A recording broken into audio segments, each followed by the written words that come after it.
నేనెందుకని ఆ TV network ని crash చేయించానో తెలుసా? తెలీదు. నేను ఆ ఛానల్ ప్రోగ్రామ్స్ ని ఇష్టపడలేదు. ఏంటి జోకా? ఊళ్ళో బాంబులు పెట్టే వాళ్ళంతా టెర్రరిస్టులు అయితే నువ్వు చేసేది కూడా ఒక విధంగా టెర్రరిజమే. వాళ్ళకి నీకు ఏంటి డిఫరెన్స్? తేడా పెద్దగా ఏం లేదు.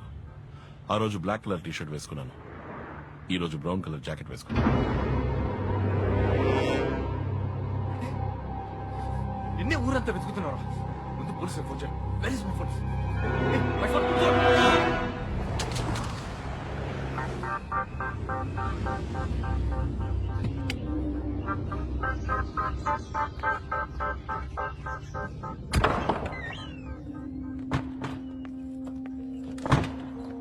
Baby, surprise!